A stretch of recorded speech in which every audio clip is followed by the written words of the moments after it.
In today's video, I'm going to show you how to boost the performance of your shower. Now, if you've ever had low pressure, low flow, or any other issues, this trick will really make a difference. Inside every shower head made since 1992 is a thing called a flow restrictor. Now, this thing reduces the water flow and the pressure so that you really get a bad experience. I'm going to show you how easy it is to remove that restrictor and restore the flow to your shower the way it was designed. Now, this modification is legal, it's easy to do, and it really is worth the effort. If you want to stick around to the end of the video, I'll talk more about the law and water conservation. I've selected two brand new shower heads by Delta and Moen. These are both fairly priced, they work great, but most important, you can remove the restrictor easily. Now they're exactly the same inside, so I'm just going to show you how to do it on the Moen. You only need one tool for the job, and that's a pair of needle nose pliers. I tried many ways to remove the restrictor, and this ended up being the easiest.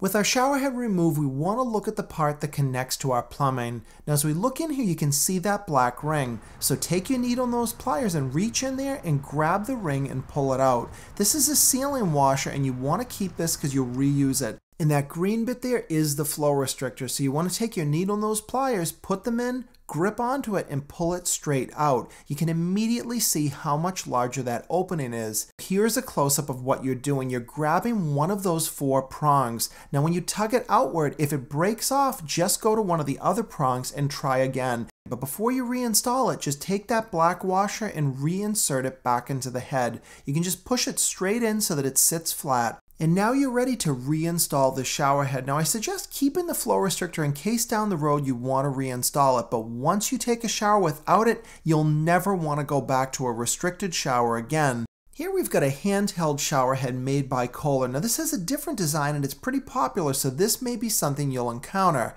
Flow restrictor is that yellow piece of plastic, but in front of it is that small metal grid. Kind of looks like a drain, but it's easy to remove if you know how. Grab a small flathead screwdriver, you're going to insert it into one of those open slots and just gently pry until the piece pops out.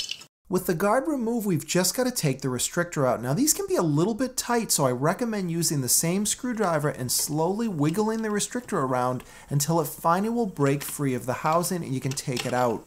The Kohler restrictor looks different than the other ones, but it works the same. It's going to reduce flow so that you have a bad experience. And if you look at the shower head now, look at the difference in the size of the opening. Once you remove your restrictor, you will never put it back in. Your showering experience is amazing and it's totally different. But the best part of all is the modification cost you nothing.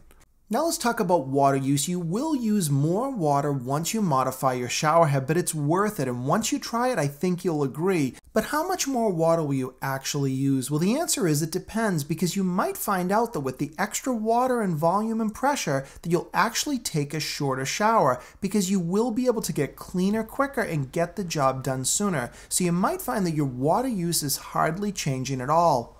And finally, is this modification legal? Well, based on my research, the answer is it is legal for you to modify your own shower head. The law in the books was created in 1992 by the Department of Energy, and it restricted all shower head manufacturers to make their shower heads use less than 2.5 gallons per minute. But that law only applies to manufacturers. What happens after that is not covered by any law that I could find. Now, you could have a special restriction in your state, or if you're in a condo, that requires you not to modify it, and I can't help you with that, and I'm not an attorney.